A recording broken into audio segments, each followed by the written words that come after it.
Okay, so recently there's been sweeping new rules from our Transportation Minister, Mark Garneau. Now, there's a lot of restrictions. Some might say it's a little bit too restrictive, but briefly for our viewers, what are some of the main things that people need to know as far as safe drone use as dictated by Transport Canada currently? Okay, so getting back to Mark Garneau's announcement, when that happened, I had a lot of my students call me saying, what does this mean? What does this mean for us? What we have to realize, when Mark Garneau was making those announcements, all he was really saying is that if you're using a UAV for recreational purposes, it's the same as if you were flying a remote control aircraft. Really? You wouldn't fly a remote control aircraft at the end of runway 34. No, that'd be boneheaded, sure. Yeah. So there are new rules, there's new regulations coming out. He promised this summer. Okay. We've been waiting for them for a couple of years. They've been announced, the new rules for UAVs. So what he did is he drew a line. He said, this is what for recreational users, you have to follow this. And basically it's the same thing for remote control aircraft. Okay. If you're flying for hire, or you're flying for research, you have to have a special flight operating certificate. And the special flight operating certificate, you have to have training, you have to have a radio aeronautical license, you have to have manuals, so that you can prove to Transport Canada that you're going to be operating this drone safely, or UAV safely. Seems fair. Pardon me? That seems fair for commercial or research uses. Sure, I get it. Where I don't quite get it is some of the restrictions for recreational use. So, for example, I'm going to reference my notes, pardon me. You can't fly above 90 meters, which is roughly about 300 feet. It seems a little low if I'm going to go out and try and capture some, really amazing imagery. The other one, you get to be 75 meters from buildings, vehicles, vessels, animals, and people. That's pretty restrictive. I mean, if I'm out in the field and there's a rabbit hopping along in the field, have I now broken the law because I'm within 60 meters of this rabbit? I guess the point I'm trying to make is a lot of these seem very discretionary. Dave, what are your thoughts on some of the regulations? Have we gone a little bit too far? Are you happy where they are? And John, I'll get you to weigh in as well, if you would. No, I don't think we've gone too far. I actually don't think we've gone far enough. Is that right? Wow. Of course, from your background, I can see where you're coming from. Yeah. Well, I mean, the 300 feet, even with a special flight operating certificate, you can't fly higher than 400 feet. The main reason is that all aircraft, helicopters, their minimum altitude is 500 feet.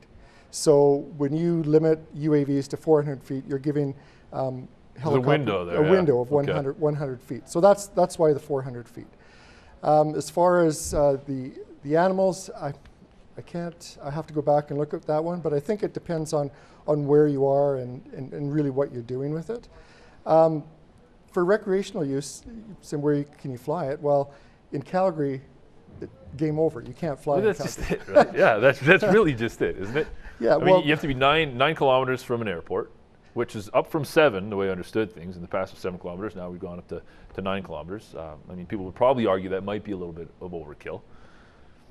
Well, that was the other thing, though. There was a few things in his announcement that probably should have been handled a little bit better. Yeah. I don't think the tone was that great. But as far as the 9 kilometers, that's kind of always been there. But what he said is 9 kilometers from an aerodrome. So if you're flying anywhere near an aerodrome, they talk about the center of the runway. Yeah. But control centers or control zones aren't perfectly circular, right? So Calgary's control zone is in irregular shape. So plus there's also heliports. There's a children's hospital. There's another one down there. So 9 kilometers is kind of a general thing for remote control aircraft users. For someone with an SFOC, you have to have training to find out exactly what is the distance between the airport, and it varies for all of them. So 9 kilometers is kind of a thing that was thrown out there for recreational users. Do you agree with what Mark Garneau has said, John, a lot of the regulations? I struggle with it. I'll be honest, I don't really agree with it. I thought they were pretty poorly handled. I thought it's a pretty poorly worded piece of legislation as well.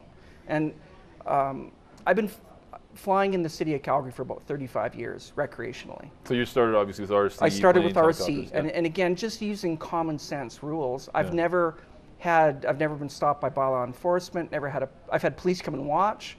I've never had anybody complain. But then, you know, I just using common sense. You know, if there's people, I fly in a remote field.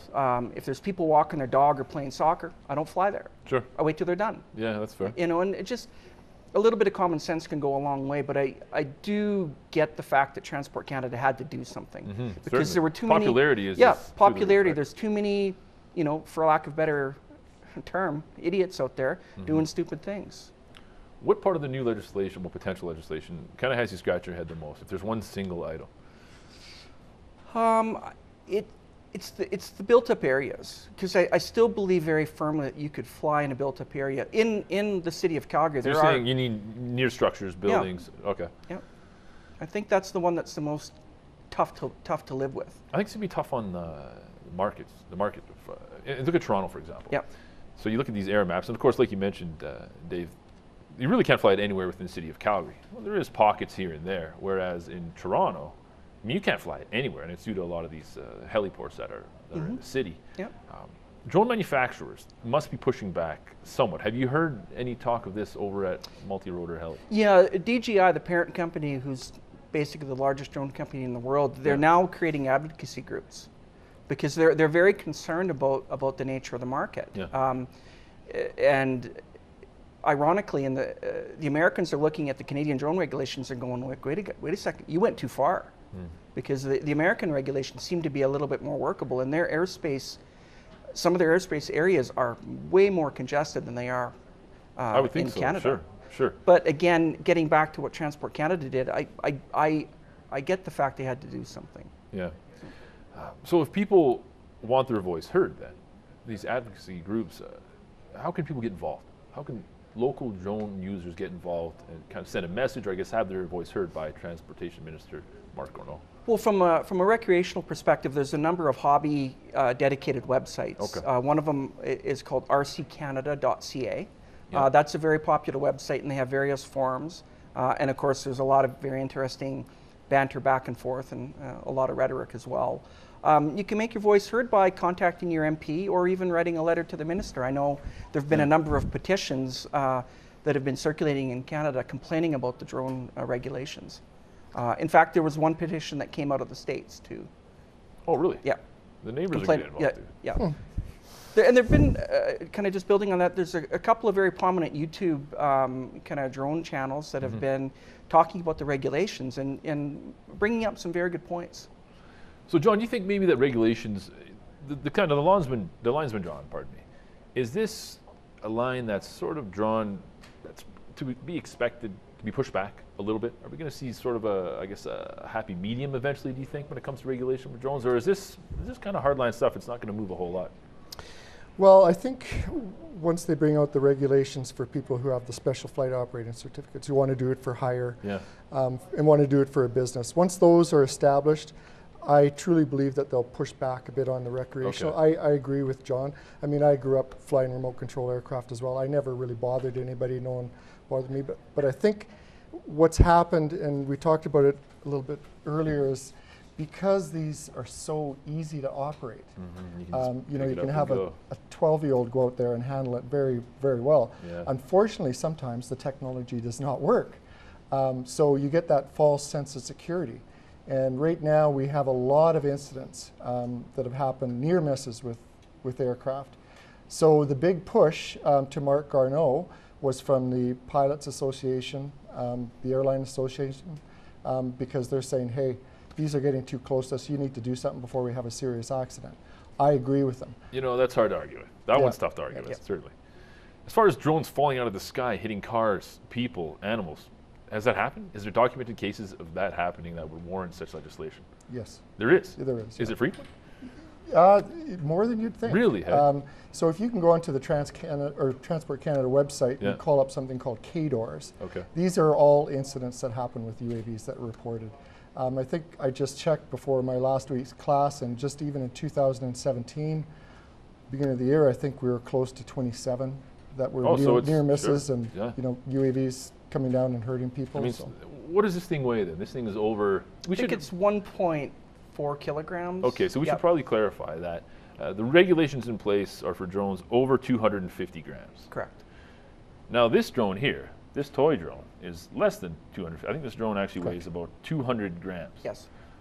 So there's really nothing in place to restrict me from using this drone anywhere I like. Mind you, it would be limited in ceiling, I would think, just by the hardware that's included in this. Is that fair to say? Yeah. So they had 2 kilograms to 25 kilograms before. That was Transport Canada's regulation up until December of 2016. Okay. 2016, they wanted to capture more of the DJI product, so they brought it back down to 1 kilogram to 25 kilograms. Right. So anything under that is, just like you said, it's a toy. It's fine. You can use it for recreation, but you still can't, you can still put a camera even on that toy, Which is, right? yeah. It's So, incredible. then you come into this, and I guess this is the big difference with remote control aircraft and UAVs. It's that camera part. Yeah. People have, and even calling them drones, really, drone gives that connotation that it's got Hellfire missiles on it, right? It really does. It's sneaking up on my privacy. And I think that kind of worked against the recreational Quadcopter users. might have been a smarter word to push something a little bit UAV. harder. But it's that privacy thing. So people think if they see a UAV, someone's got a camera on it. They're invading my privacy. Okay. Which is probably where the building legislation comes in. Okay. Real quick, we're almost out of time. Sure. How far are drones going to permeate our lives in the future? I mean, the tech is moving extremely fast. Where do you think it's going to end up, John? Well, on the unmanned side, we're going to have drone deliveries. Yeah, that's a given. Amazon is There's a lot of money coming into that workspace. Yeah. I eventually see you're going to have manned drones. We're going to have flying quadcopters. We're not going to be driving on the road, we'll be flying around. Maybe not in our lifetime, but I think eventually that's where it's going.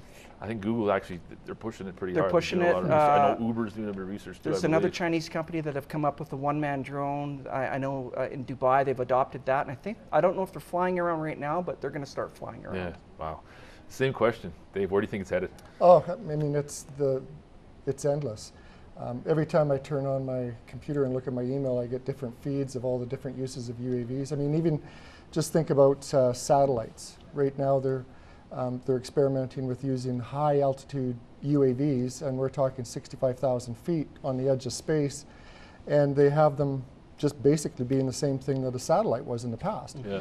So when one goes mechanical, it flies down, another one's already up there. So much more cost effective. Well, yeah, you don't have to launch anything into space. So I think it's limitless. Every time there's a new industry coming up. It'll be exciting, no it question. Guys, thanks very much for joining us today. Really much. appreciate it. Folks, that's all the time we have for today. As always, get at us on Facebook. We're on Twitter, Instagram as well. Don't be a stranger. Until next time, take care.